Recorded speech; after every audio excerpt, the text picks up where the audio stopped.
이곳은 주님을 위한 자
에베소서 이제 3장으로 넘어가서 이방인의 구원에 관한 이야기를 사도 바울이 이야기를 하면서 오늘은 사도 바울의 개인적인 이야기를 좀 하고 있어요. 2장 말미에 보면 우리가 알 수 있듯이 너희도 성령 안에서 하나님의 거하실 처소가 되기 위하여 그리스도 예수 안에서 함께 지어져 간다라고 이야기를 하고 난 이후에 4장 1절로 연결을 하면 말씀이 자연스럽게 연결이 되어지는데 뜬금없이 3장 1절에 보면 이러므로라고 이야기를 하면서 사도 바울이 원래 가지고 있었던, 원래 하려고 했던 그 이야기에서 조금 엇나가는 모습을 발견할 수 있게 돼요. 우리가 왜 설교를 잘 하다가 곁길로 빠지는 걸 어디로 간다고 그러죠?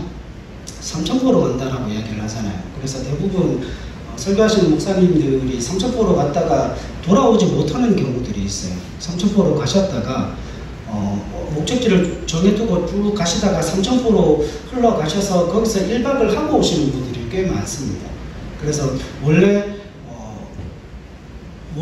가지고 있던 그 논리로 돌아오지 못하는 경우들이 많은데, 이 사도 바울도 지금 원래 그 논지에 의하면 2장 마지막에서 하나님 안에서 지어가는 성전이 되어진다라고 이야기를 하고 4장 1절로 연결하면 자연스러울 텐데, 굳이 3장으로 넘어가서 무슨 이야기를 하는가 하면 사도 바울의 개인적인 이야기를 하고 있는 모습을 발견할 수 있게 됩니다. 그런데 사도 바울이 개인적인 그와 같은 이야기를 하는 가장 중요한 이유가 있습니다. 사도 바울이 현재 처해 있는 그 상황과 여건과 그가 처해 있는 삶의 현실을 통하여서 성도들이 뭘 느끼지 않게 하기 위해서요? 낙심과 좌절을 겪게 하지 않기 위해서 사도 바울이 무엇인가를 심도 있게 설명하기 위해서 오늘 자신의 이야기를 꺼내놓고 있습니다.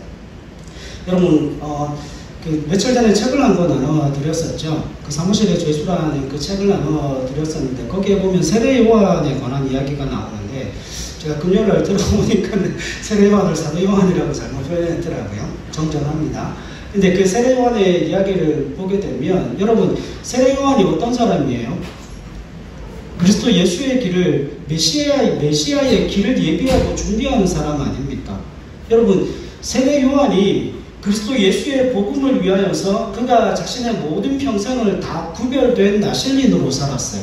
자기가 먹고 싶은 거 먹지 않고 마시고 싶은 거 마시지 않고 자기가 하고자 하는 그 모든 일들을 다 버려두고 하나님께서 자신에게 주신 그 소망과 비전을 통하여서 아주 어렸을 때 어디로 나갑니까? 빈들로 나가서 하나님의 말씀을 기다리고 그곳에서 하나님의 말씀이 주어졌을 때 그의 모든 평생에 있어서 가장 열악한 환경 가운데 가장 열악한 자리에서 그리스도 예수의 복음을 전하면서 결국은 그가 어떻게 순교를 당하죠?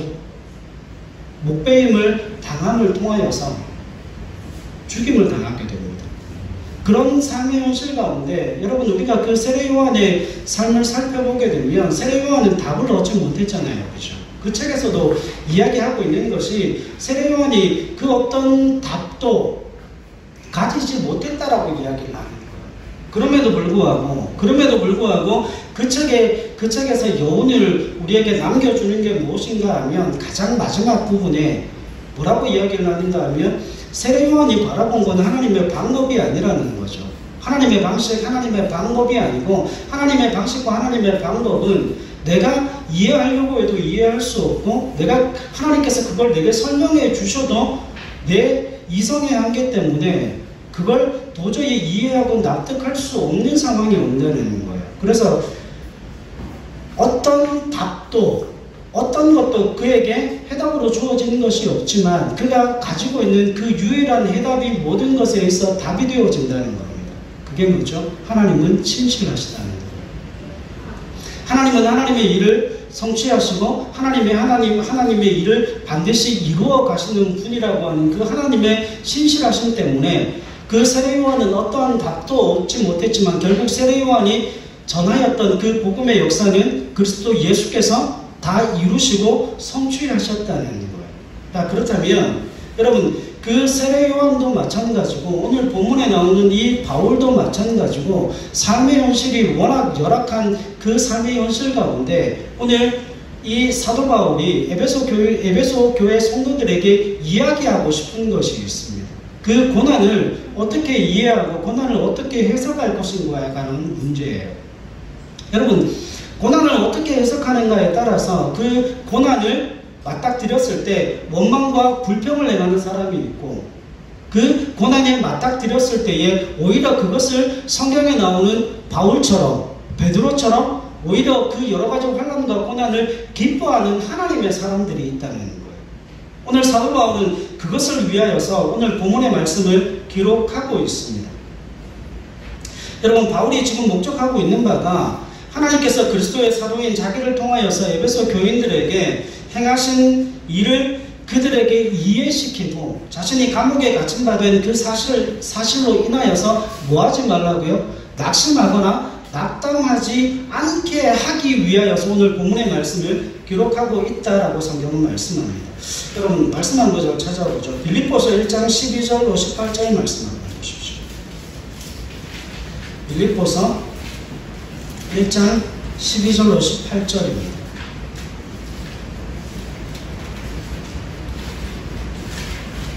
신약성경 318페이지에 있습니다. 같이 한번 읽죠. 1장 12절로 18절이요. 시작.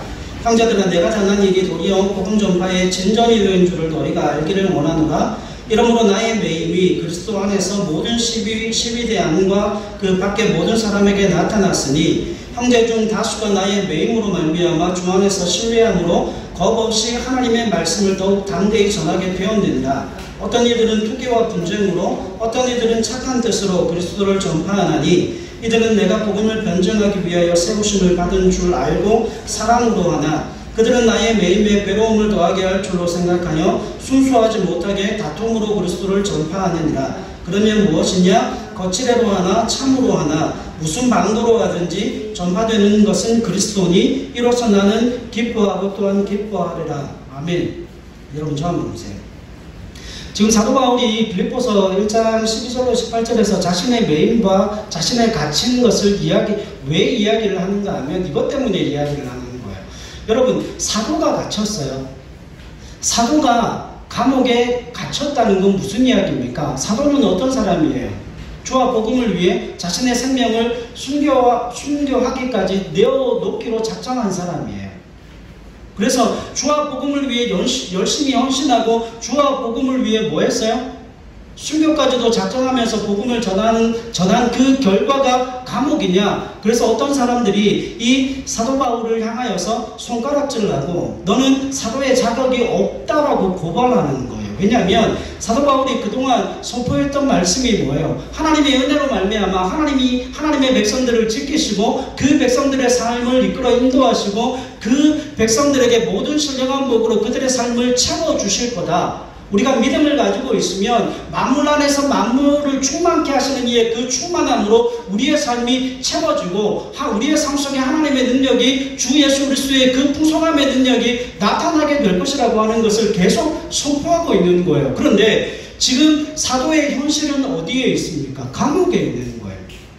그러니까 사도 바울의 그 사도직을 비방하는 자들이 손가락질을 하고 많은 사람들에게 거짓으로 소문을 퍼뜨리는 거죠. 사도 바울이 참 선지자가 아니기 때문에 무슨 일을 당했다는 거예요. 감옥에 갇히게 되었고 하나님이 사도 바울로 하여금 주와 복음의 역사를 이루어가는 것을 멈추게 하셨다는 거예요. 그래서 사도 바울은 참 선지자가 아니라고 하는 그와 같은 공격을 받고 있는 그 상황에 이르게 되어지는 거죠. 그런데 또 한 부류의 사람들이 있었어요. 또 한 부류의 사람들이 뭐냐면 주와 복음을 위해 헌신하는 그 하나님의 사도인 바울이 투옥되고 감금되어지는 그 모습을 보면서 무슨 생각을 하는가 하면 사도 바울이 감금되고 사도 바울이 투옥되었기 때문에 이제 그 복음의 사명이 우리에게로 주어졌다. 우리가 사도 바울이 행하였던 그 주와 복음의 사역을 이제는 제자로서 우리가 감당하고 그 주와 복음의 역사를 이 땅 가운데 이루어갈 하나님의 사람으로 더욱더 열심으로 주와 복음을 전하자 라고 하면서 뭐하는 사람들이 있어요? 복음을 통하여서 마음을 다 잡고 사도 바울의 투옥을 통하여서 더 열심히 복음을 전하는 그 두 부류의 사람들이 생겼어요. 그래서 한 부류의 사람들은 사도 바울은 거짓 선지자고 우리가 참 선지자다라고 이야기를 하면서 사도 바울의 투옥을 바라보며 시기와 질투함으로 자신들이 뭐하는 거예요? 참 선지자임을 드러내기 위해 주와 복음을 위해 헌신하는 거예요. 그리고 또한 우리 외의 사람들은 예수 믿는 하나님의 사람들에게 고난이 있고 그와 같은 환난과 핍박이 있는 게 당연하다. 그렇기 때문에 우리는 더욱더 복음에 정진하는 하나님의 사람으로 살 거다. 그러면서 뭐 하는 거예요? 더 열심히 주와 복음을 위해 헌신하는 겁니다. 그러니까 사도 바울이 지금 하는 이야기가 무엇인가 하면 이 빌립보서 1장 12절로 18절 말씀 가운데서 내가 투옥이 되어졌음에도 불구하고 복음은 여전히 어떻게 되어진다는 거예요? 시기와 질투함으로 전해지거나 아니면 더 열심히 복음을 전하는 하나님의 백성들을 통하여서 주와 복음이 증거되어지고 있다는 거예요. 복음의 증거가 이루어지고 있다라고 하는 겁니다. 그러니까 거기에 대하여서 내가 갇혀 있으나 내가 풀려 있으나 나를 통하여서 여전히 뭐가 증거되어지고 있기 때문에 그리스도 예수의 복음이 사도 바울이 목적한 그 그리스도의 복음이 전파되어지고 있는 것을 통하여서 바울이 뭐하고 있는 거예요? 기뻐하고 있는 거예요. 그러니까 사도 바울은 자신이 갇혀있는 것도 전혀 문제가 아니고 자신이 풀려나서 자기의 힘으로 자기가 자기에게 주신 그 은혜를 따라서 그리스도 예수의 복음을 증거하는 것 그것 자체가 문제가 아니라는 거예요. 그러니까 사도 바울에게 있어 중요한 것은 복음이 중요한 것이지 그 복음이 증거되어지고 진전되어져 가는 것이 중요한 것이지 자신이 갇혀있다거나 모임을 받았다거나 그 환경이 전혀 중요하지 않다라고 이야기하는 거예요.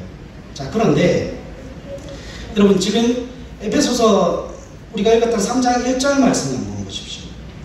3장 1절 말씀에 보면 이러므로 그리스도 예수의 일로 너희 이방인을 위하여 갇힌 자 된 나 바울이 말하고 있다라고 이야기를 하죠. 자, 그러면 지금 사도 바울이 왜 이런 이야기를 할까요? 빌립보서에 보면 자기가 갇혀 있거나 자기가 놓여 있거나 전혀 상관없이 복음이 진전되어지고 있는 것을 통하여 사도 바울이 기뻐했다고 그러는데 근데 에베소서에서는 에베소 교인들을 위하여서 바울이 지금 자신의 상황을 설명해야 된다라고 이야기를 해요. 여러분 왜 그럴까요? 왜 그럴까요? 이유는 간단합니다. 여러분 3장 13절 말씀 한번 보세요. 에베소서 3장 13절 별표하시고요. 같이 읽겠습니다. 시작. 그러므로 너희에게 구하노니 너희를 위한 나의 여러 환난에 대하여 낙심하지 말라. 이는 너희의 영광이니라. 이게 지금 3장 1절로 13절의 기록 목적이에요. 보세요. 지금 사도 바울이 로마의 감옥에 갇혀 있잖아요. 로마의 감옥에 갇혀 있는데 로마의 감옥에 갇혀 있는 그 사도 바울을 보면서 많은 성도들이 걱정합니다. 사도가 갇혔다. 이제 우리가 동력을 잃었다. 힘을 잃었다. 이제 우리가 도대체 어떻게 해야 될 것인가? 우리가 그리스도 예수의 복음을 전하게 되면 그 복음 전함 때문에 무슨 일이 일어날 거다. 우리도 저 사도와 같이 매이게 될 것이고 핍박을 받게 될 것이고 환난을 받게 될 거다. 그런 두려움들이 그들을 사로잡게 되었다라고 하는 겁니다. 그래서 여러분 그 두려움들이 사람에게 몰아닥치게 되면 그 마음이 무너지게 되죠. 그러니까 사도 바울이 지금 그 성도들을 향하여서 무슨 이야기를 하고 있는가 하면 내가 너희의 마음이 무너지지 않도록 너희가 낙심하지 않게 하기 위해서 지금 뭘 쓰고 있다는 거예요. 이 말씀을 기록하고 있다라고 이야기를 하고 있습니다. 자, 그렇다면 오늘 본문의 말씀 가운데서 가장 중요한 건 이거예요. 사도 바울이 왜 자신이 갇혀있는 그 삶의 환경 가운데서 그 성도들에게 낙심하지 말 것을 이야기할 수 있었는가? 사도 바울은 그 고난이라고 하는 것을 어떤 의미로 받아들였는가가 우리에게서 가장 중요한 문제라고 하는 것이죠. 여러분 3장 7절 말씀 한번 보십시오. 3장 7절요. 같이 읽겠습니다. 시작. 이 복음을 위하여 그의 능력이 역사하시는 대로 내게 주신 하나님의 은혜의 선물을 따라 내가 일꾼이 되었노라. 아멘. 여러분 지금 사도 바울이 가장 첫 번째로 이야기하는 게 그겁니다. 이방인들의 구원이 어떻게 이루어졌죠? 여러분 이방인들의 구원이 어떻게 가능해졌습니까? 바울이 그들에게 뭘 전했기 때문이에요? 복음을 전했기 때문이죠. 그러니까 여러분 이방인의 구원이 가능했던 가장 중요한 이유는 하나님이 바울을 이방인의 뭘로 삼으셨기 때문에요? 사도로 부르셨기 때문에 이방인의 구원이 가능했다라고 이야기를 합니다. 그래서 사도 바울이 내게 주신 하나님의 은혜의 선물을 따라 내가 일꾼이 되었노라 라고 고백하고 있고 3장 10절 말씀에 너희 이방인을 위하여 내가 갇힌 바 되었다라고 이야기를 하죠. 자, 여러분 저 한번 보세요. 지금 사도 바울이 감옥에 갇혀 있다라고 하는 건 바울이 뭘 했다는 거예요? 죄를 지었다는 거잖아요. 죄인이라는 거잖아요. 로마법에 따라서 로마법에 저촉을 받아서 로마법에 저촉된 죄수로서 지금 로마 감옥에 갇혀 있는 거잖아요. 그죠? 그런데 이 사도 바울은 지금 다른 어느 죄수들과는 다르다라고 하는 것을 보여주고 있어요. 바울은 로마의 죄수가 아니라 누구의 죄수라는 거예요? 그리스도를 위한 그리스도의 죄수가 되었다라고 이야기를 하고 있는 겁니다. 여러분, 사도 바울이 옛날에 다소에 살 때 어떤 사람이었어요? 가말리엘 문화에서 율법을 배운 율법 교사였죠. 여러분, 그는 탁월한 율법의 대가였습니다. 특별히 그곳에서 스데반 순교의 사건이 일어나잖아요. 그렇죠? 스데반 순교의 사건이 일어났을 때에 여러분, 이 바울이 그때는 사울이었죠. 사울이 뭘 하는 사람이었어요? 스데반을 죽이는 사람들의 옷을 맡아놓는 사람이었어요. 근데 우리가 그렇게 보면 이 사울이라고 하는 사람이 굉장히 하급 관리 그 정도의 사람으로 여겨지지만 그 스데반을 죽이는 사람들의 옷을 맡아두었다라고 하는 것, 그 모든 일의 총관리 대장이 사울이었다는 거예요. 사울의 힘과 권력이 대단했다는 겁니다. 그걸 어디서 알 수 있는가 하면 이 사울이 그 당시에 교회를 핍박하고 교회를 잔멸하기 위해서 다메섹으로 갈 때 뭐합니까? 공회에 가서 증을 받죠. 내가 그 다메섹으로 가서 교회를 잔멸하고 사람들을 죽여도 된다라고 하는 증서를 받습니다. 여러분, 그걸 아무한테나 떼줍니까? 이런 고급 관리에게만 떼주는 거예요. 그러니까 사도 바울이 굉장히 높은 위치에 있었다는 걸 알 수가 있죠. 그러니까 그가 옛날에 바리새인으로서 그리스도를 회방하는 자로, 유대인들의 율법 교사로 서기관들과 권위자들의 모든 해석을 가르치고 있었던 자였다면 그가 로마 감옥에 투옥될 일이 있을까요? 없을까요? 없었죠. 여러분, 그러나 그가 지금 왜 로마 감옥에 투옥되어져 있죠? 그가 그렇게 핍박하고 잔멸하고 죽이려고 했던 그 그리스도의 이름을 믿는 그 교회를 잔멸하는 하나님의 사람이었음에도 불구하고 그가 이제는 도리어 그리스도를 증거하고 그리스도를 선포하고 그리스도가 이 땅 가운데 오신 메시아이심을 증거하는 하나님의 사람으로 변화되었기 때문에 어떤 일이 일어나는 거예요? 그가 로마 감옥에 투옥이 되어지는 거죠. 그러니까 지금 사도 바울이 이야기하는 게 무엇인가 하면 자신은 로마의 죄수로서 이 감옥에 있는 것이 아니라 그리스도께 사로잡힌 하나님의 사람으로서 그리스도를 위한 죄수가 되어졌다는 걸 강조하고 있는 거예요. 이해하시겠습니까? 그렇다면 여러분 생각해 보십시오. 지금 바울이 로마 감옥에 갇혀 있는 것은 자기 자신의 죄 때문입니까?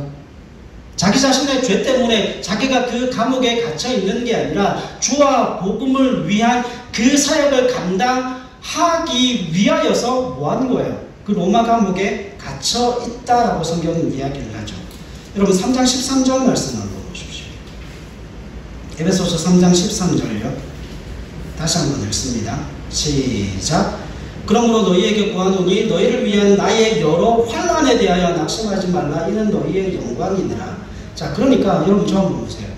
바울에게 있어 바울이 사울이었을 때와 바울이었을 때와 그 삶의 가치가 완전히 바뀐 거죠. 여러분, 복음이란 게 그런 거예요. 복음의 역사가 그런 거예요. 여러분, 사람은 고쳐 쓰는 게 아니에요. 사람을 왜 고쳐 쓰지 못하는가 하면 그 사람의 가치관이 변하지 않기 때문에 그렇습니다. 그런데 복음은 사람을 고쳐 쓰는 게 아니라 사람을 죽였다가 살려내는 능력이에요. 그래서 복음 안에 복음 아래 들어오는 그 사람은 그 사람에 있어 인생의 모든 삶의 가치관 자체를 하나님이 흔들어 놓아 완전히 바꾸어 놓으시기 때문에 사람이 뭐하는 거예요? 변화되고 바뀌어질 수 있다는 거예요.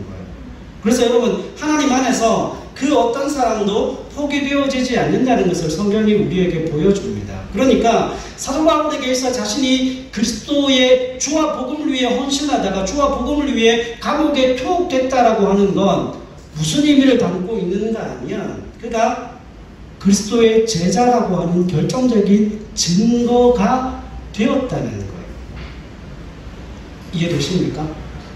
만약 그가 복음을 전하지 않았다면, 그가 그리스도를 메시아로, 그분이 살아계신 하나님의 아들이고 그분을 통하여만 우리가 구원받는다는 그 사실을 바울이 전하지 않았다면 감옥에 투옥될 일이 없었겠죠. 그러나 그가 지금 감옥에 투옥되어져 있다라고 하는 것, 그가 그리스도를 위하여 고난을 받고 있을 뿐만 아니라 예수님의 제자가 되었다라고 하는 명백한 증거가 되어지고 있음을 그 자신이 밝히고 있는 거예요.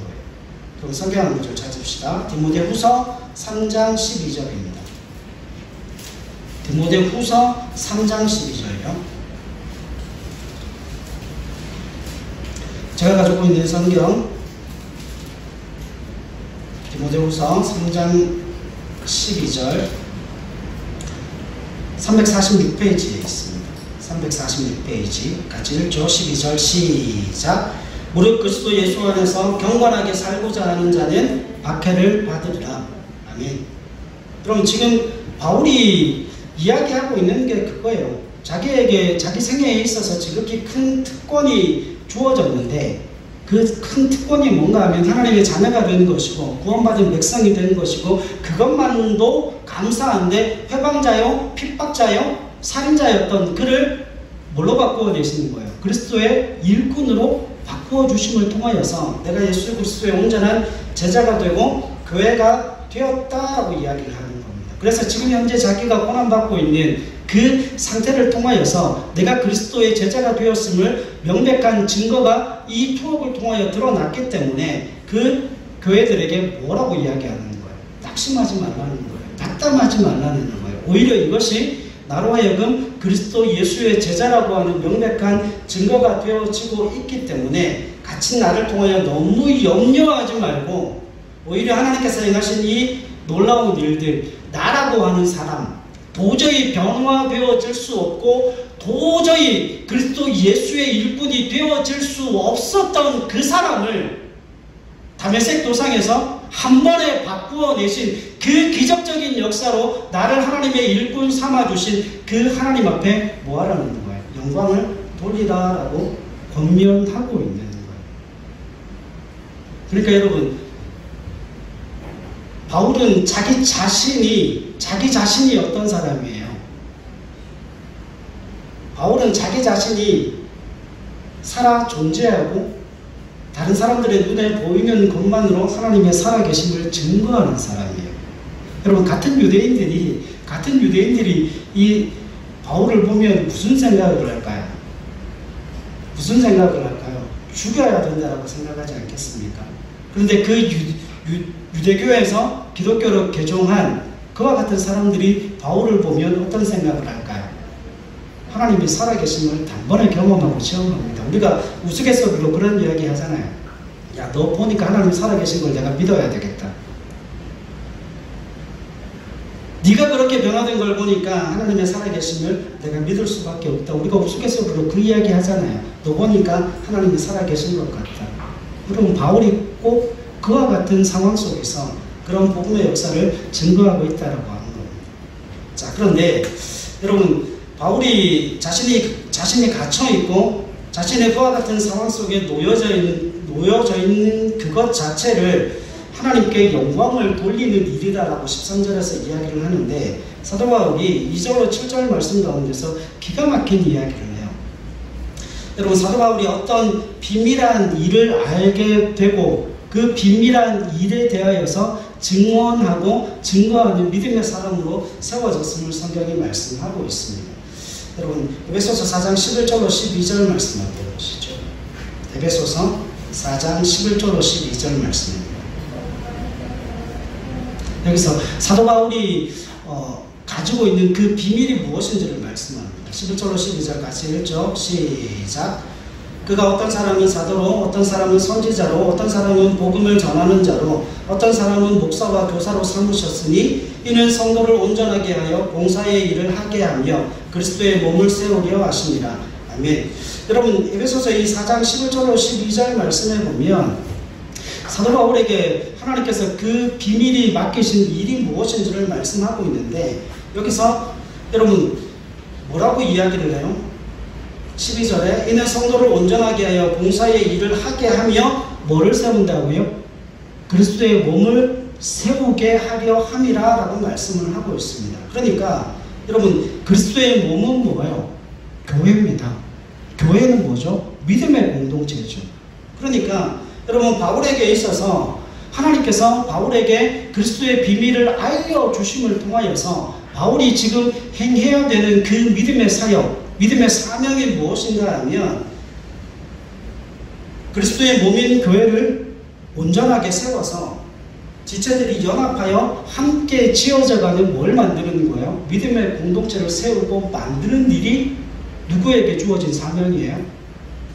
사도 바울에게 주어진 사명입니다. 자, 그러니까 바울이 여러분 성령의 계시를 통하여 알게 된 사실이 있습니다. 여러분, 하나님께서 이 바울에게 그 성령의 계시를 통하여서 바울이 어떤 상황 가운데서, 어떤 죄악된 그 상황 가운데서 하나님의 사람이 되었고 어떤 신분으로 변화되었는지를 성령 계시를 통하여서 깨닫게 된 거예요. 여러분, 처음 보세요. 그리스도의 비밀은 어떤 비밀일까요? 그리스도를 통하지 않고는 누구도 하나님의 자녀, 하나님의 백성이 되어줄 수 없다는 겁니다. 그런데 그 그리스도의 비밀을 알게 하시는 분이 누구세요? 성령 하나님이세요. 그러니까 성령의 은혜 없이, 성령의 은사 없이 그 누구도 그리스도를 통하여 하나님께로 나아갈 수 있다라고 하는 그 그리스도의 비밀을 알 수 있는 거예요? 없는 거예요? 그 누구도 알 수 없는 거예요. 그러니까 사도 바울에게 주어진 그 그리스도의 비밀이 무엇인가 하면, 이제는 그리스도의 그 비밀을 하나님의 성령의 계시로 말미암아 그리스도가 유일한 구원의 길이요, 그 그리스도를 통하여만 우리가 하나님의 자녀요 백성이 되어질 수 있고, 그 백성의 공동체인 믿음의 공동체, 하나님의 몸된 교회를 이 땅 가운데 세워가는 일이 사도 바울에게 주어진 그 청지기의 사명이라고 하는 거예요. 그러니까 그 몸된 교회의 청지기들을 사도 바울이 세워가는 그 일에 있어서 바울은 뭘 받은 사람이에요? 성령의 계시를 받은 사람이에요. 왜 그럴까요? 그가 이방인들에게 또 유대인들에게 전하는 그 구원의 은혜가 누구로 말미암아 주어진 은혜임을 선포하고 있기 때문에요. 그리스도로 말미암는 은혜가 아니면 누구도 구원의 길에 이를 수 없다는 거예요. 여러분, 사도 바울이 그 그리스도의 비밀을 알고 있기 때문에 이제는 자신에게 주어진 그 사명의 길을 걸어가는 믿음의 일꾼이 되어줄 수 있었다라고 하는 것이죠. 그러니까 성령의 조명과 성령의 계시가 없으면 누구도 뭘 이해할 수 없어요? 주님을 이해할 수 없어요. 하나님을 이해할 수 없어요. 성경을 이해할 수 없는 겁니다. 여러분, 최소한 우리가 그리스도를 나의 주 나의 하나님으로 영접했다라고 하는 것, 우리 안에 어떤 역사가 일어났다는 거예요? 어떤 역사가 일어났다는 거예요? 성령의 계시와 조명을 통하여서 하나님이 친히 그리스도를 우리로 하여금 알게 하셨다는 그 의미가 담겨져 있어요. 그러니까 여러분, 우리가 다른 누군가를 무시해서는 안 되고, 우리가 다른 누군가를 홀대해서는 안 되는 가장 중요한 이유가 뭔지 아십니까? 그 사람이 누구기 때문에? 하나님의 형상을 입은 영혼이기 때문에 그래요. 그 하나님의 형상을 입은 영혼 위에 하나님의 성령의 임재가 주어졌을 때 어떤 역사가 일어나는 거예요? 그가 그리스도의 사람으로 변화되어지는 역사가 일어나는 겁니다. 그러니까 여러분, 5절로 6절 말씀 한번 보세요. 이게 굉장히 중요한 말씀입니다. 5절로 6절 말씀 같이 한번 보시죠.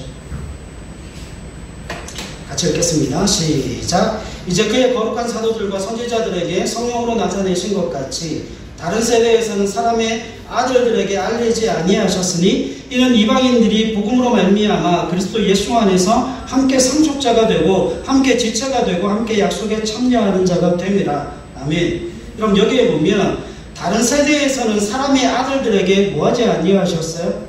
알게 하지 아니하셨답니다. 여러분 이 말씀은 뭐죠? 사람의 아들들은 누굽니까? 사람의 아들들은 복음을 받아들이기 이전 상태의 사람들이에요. 그러니까 구약에 보면 바벨탑을 쌓는 사람들 있죠. 바벨탑을 쌓는 사람들을 이야기합니다. 여러분 하나님께서는 이와 같은 사람들에게 복음의 비밀을 알리셨어요? 알리지 않으셨어요? 알리지 않으셨다는 거예요. 그들에게는 복음의 비밀이 어떻게 되어져 있다고요? 감추어져 있다고요. 자, 그런데 이 비밀이 지금 누구에게 알려지는 거예요?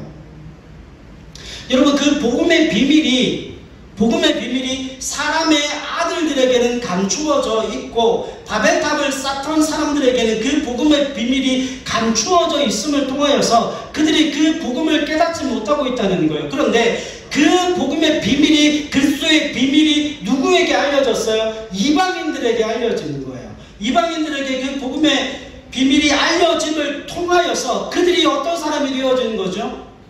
복음의 비밀을 알아 그리스도 예수의 자녀가 되고 하나님의 백성이 되고 구원받은 하나님의 백성으로 그리스도 예수의 복음의 유업에 참여한 하나님의 사람들이 되었다는 거예요.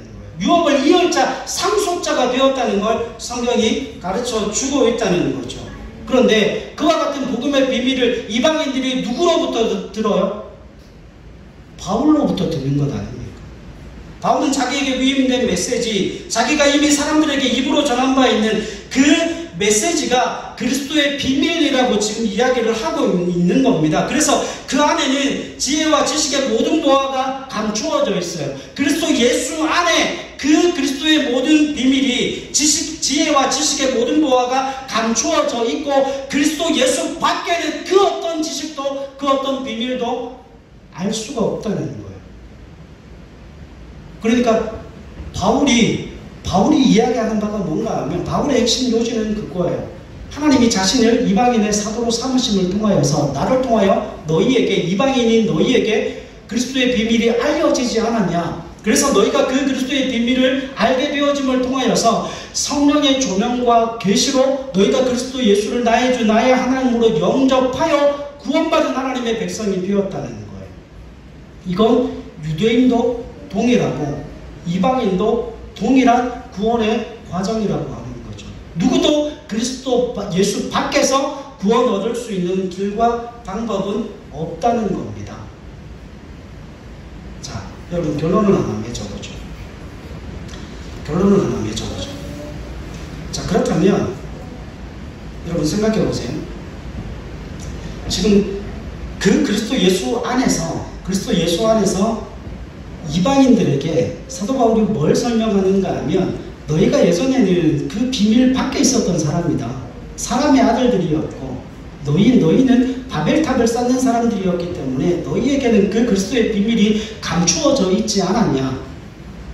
그런데 하나님이 나를 이방인의 사도로 삼으셔서 너희에게 그 그리스도의 비밀을 알려주시고 너희 심령 가운데 성령을 선물로 주심으로 말미암아 그 성령의 조명과 계시로 너희가 그리스도 예수를 나의 주 나의 하나님으로 영접하여 하나님의 자녀요 하나님의 나라의 그 모든 유업을 상속으로 이을 자가 되었다.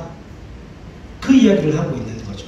그래서 그 부분에 있어서 이제는 너희가 믿음의 공동체가 되어짐을 통하여서 교회가 되어진 것이고 그리스도의 신부로서 이 땅에 존재하는 하나님의 사람이 되었다라고 이야기를 하는 거예요. 그런데 사도 바울이 하고 싶어하는 이야기가 그거예요. 너희에게 그 그리스도의 비밀한 계시를 증거하는 나도 어떤 사람이었다는 거예요. 그리스도의 비밀 밖에 있었던 사람이에요. 왜냐하면 유대교에 헌신했던 사람이고 그도 그리스도를 핍박하고 교회를 잔멸하고 교회에 대해서 회방자요 살인자였기 때문에 나도 그리스도 예수 밖에 있었던 사람이었기 때문에 나도 하나님의 유업, 하나님의 모든 것을 유업과 상속으로 받을 자격이 없는 자였다. 그러나 주님께서 나를 다메섹 도상에서 만나주심을 통하여서 그리스도 예수의 그 비밀한 계시를 내게 알려주셨고 성령의 임재와 은혜로 말미암아 내가 그리스도 밖에 있었던 사람이었음에도 불구하고 하나님의 자비와 긍휼에 넘치는 그 사랑으로 내가 구원받는 하나님의 자녀요 백성이 되었다. 그것으로 말미암아 내가 주와 복음을 위해 헌신하는 믿음의 사도로 부름을 받게 된 것이 내게 있어 너무나 감격적이고 내게 있어 너무나 은혜로운 하나님의 은혜가 아닐 수 없다. 그걸 믿음으로 고백하고 있는 거예요. 그러면서 자신이 지금 현재 당하고 있는 그 고난과 핍박과 환난, 그것을 사도 바울이 무엇으로 이해했는가 하면 하나님의 사도로 하나님의 주와 복음을 위해 헌신하는 제자로서 받는 고난으로 그것이 자기에게 주어졌음으로 인하여 내가 이제는 주님의 제자가 되는 것을 기뻐하고 즐거워하고 있다라고 하는 거예요.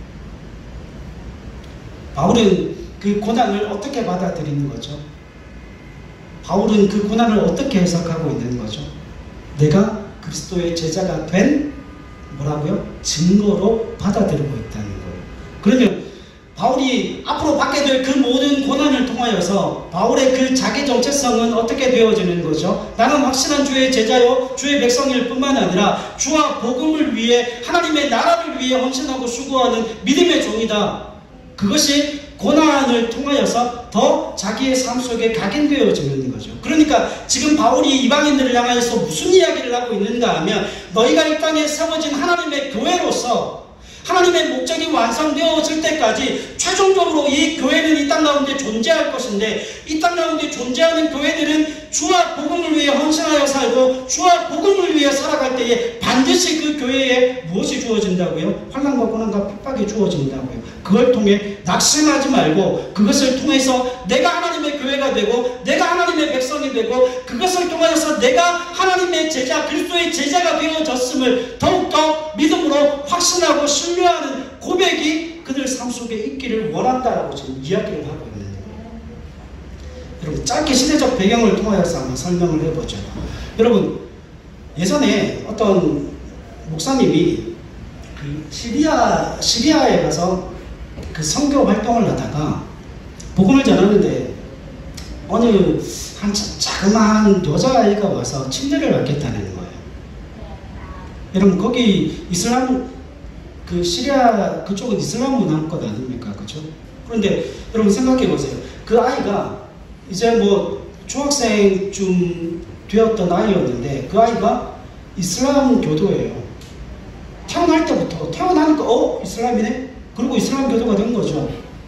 그건 뭐 자의도 아니고 그냥 타의에 의해서 그냥 그렇게 된 거, 저절로 그렇게 되는 거예요. 그 문화권에서 사니까. 근데 그 아이가 복음을 들었어요. 복음을 듣고 난 다음에 와서 세례를 받겠다는 거예요. 그래서 거기는 침례니까 이걸 어떻게 해야 되나 그래서 물었답니다. 지금 침례를 받게 되면 하나님의 사람이 될 텐데 그리스도인이 될 텐데 그리스도인이 되면 네가 앞으로 사회에 나가서 앞으로 성장해서 많은 사람들로부터 핍박을 받게 되어질 뿐만 아니라 그 사회 그 공동체 안에서 버림받게 될 거다. 네가 감수해야 되는 그 수많은 고난과 고통이 말로 다 표현할 수 없을 거다. 지금은 잘 이해를 하지 못하겠지만 네가 좀 더 나이가 들고 네가 무슨 일을 하려고 할 때 네가 그리스도인이라고 하는 그것 때문에 정말 많은 제약을 받게 될 거다.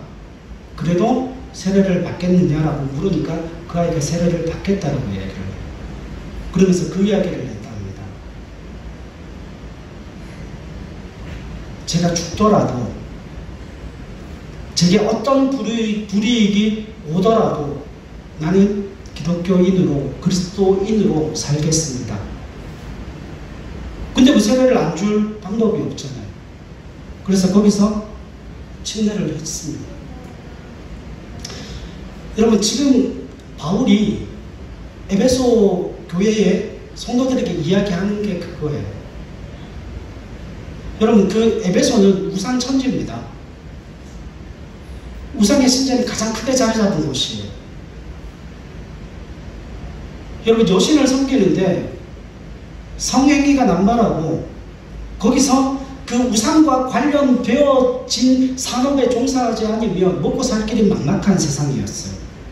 근데 그런 세상에서 그리스도를 나의 주 나의 하나님으로 인정하고 고백하는 그것 자체가 그들에게 무슨 위협이 되죠? 먹고 살 방법이 없는 거예요.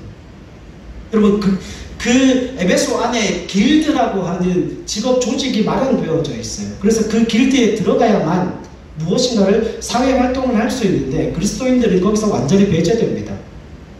공무원도 할 수 없고, 그리고 그 길드라는 상업 조직에도 들어갈 수가 없고, 그러면 여러분 그들이 그 사회 속에서 어떻게 출세를 하고 어떻게 삽니까? 평범한 일상적인 삶조차도 보장되어지지 않는 그 상황 속에서 그들이 그 고난과 핍박의 실제적인 현장 속에서 살아가게 될 때에 사도 바울이 그들에게 권면하고 있는 게 그거잖아요. 너희가 받는 그 고난이, 너희가 받는 그 환난과 고난과 핍박 때문에 낙심하지 마라. 너희가 고난받는 그것이 그리스도 예수의 제자됨의 증거요, 하나님의 백성됨의 증거다. 예수 믿는 하나님의 사람들, 그리스도인들은 세상 사람들처럼 그렇게 먹고 입고 마시고 사는 존재가 아니라 하나님에 의하여 먹여지고 입혀지고 채워지는 존재가 아닌 거예요. 그래서 낙심하지 말고 그와 같은 고난이 온다 할지라도 뭐 하라는 거죠? 그것은 하나님의 영광을 나타내는 계기로 삼으라는 거예요. 그러니까 여러분, 사도 바울이 목회적 친정을 가지고 이 이야기를 했을 때 여러분 그 마음이 어떠했을지 상상이 가십니까? 상상이 가십니까? 그러나 사도 바울은 그 이야기를 해야만 했어요. 왜냐하면 이제는 하나님의 교회를 통하여서 그 성령의 역사가 세상 속으로 흘러가게 될 것이고, 하나님의 교회를 통하여서 그리스도인들이 만들어지고 세워질 것을 하나님이 말씀하셨기 때문에, 여러분 하나님의 목적이 완성될 때까지 지금 이 교회가 최종적인, 하나님의 목적이 완성될 때까지 최종적인 형태가 바로 교회입니다. 이거 외에 다른 게 없어요. 다른 게 없어요. 그래서 여러분 믿음의 공동체를 이루어가고 그 믿음의 공동체를 이루어가는 그곳에서 하나님의 성령의 역사가 일어나고, 그곳에서 복음의 진전이 일어나고, 바로 그곳에서 새로운 생명의 역사가 일어날 것을 성경이 말씀하고 있는 거예요. 사랑하는 여러분, 우리의 삶 속에 고난이 있어요. 고난이 있습니다. 근데 여러분, 애매한 고난이 아니고 주와 복음을 위해 고난 받으시기 바랍니다. 그래서 그 고난이 내가 그리스도인임을, 내가 예수님의 제자됨을 더욱더 확고히 하고 그것을 증거하는 믿음의 도구가 되어질 수 있기를 소망합니다. 그러나 낙심하지 마십시오. 하나님이 나를 홀로 내버려 두지 아니하시고 하나님이 내 모든 삶에 개입하셔서 피할 길을 주시고 은혜의 길로 우리의 삶을 이끌어 인도하실 겁니다. 여러분, 제가 이번 주에 암송하고 있는 말씀이 있어요. 잠언 8장 17절도 암송하고 있지만 요한복음 14장 18절도 암송합니다. 내가 너희를 보아와 같이 버려주지 아니하고 너희에게로 오리라. 이게 미치겠어요. 이 말씀 묵상하고 이 말씀 암송하는데, 내가 너희를 고아와 같이 내버려두지 아니하고 내가 너희에게로 오리라, 그 말씀을 암송하고 기도하는데 막 눈물이 펑펑 쏟아지더라고요. 주님이 그렇게 이야기하시는 것 같아요. 힘들지, 고통스럽지, 괜찮아. 내가 너희를 내버려두지 아니할 거야. 내가 너희에게로 올 거야. 내가 너를 만나줄 거야. 내가 너를 그 고난의 현장에서 건져줄 거야. 이런 그것이 우리의 삶의 원동력이 될 줄로 믿습니다. 여러분, 주님을 위해서 고난 받으시고 그 고난의 현장 가운데서 역사하시는 주님의 은혜로 다시금 생명을 얻고 회복되어지는 저와 여러분들의 삶이 되실 수 있기를 주님의 이름으로 간절히 부탁을 드립니다.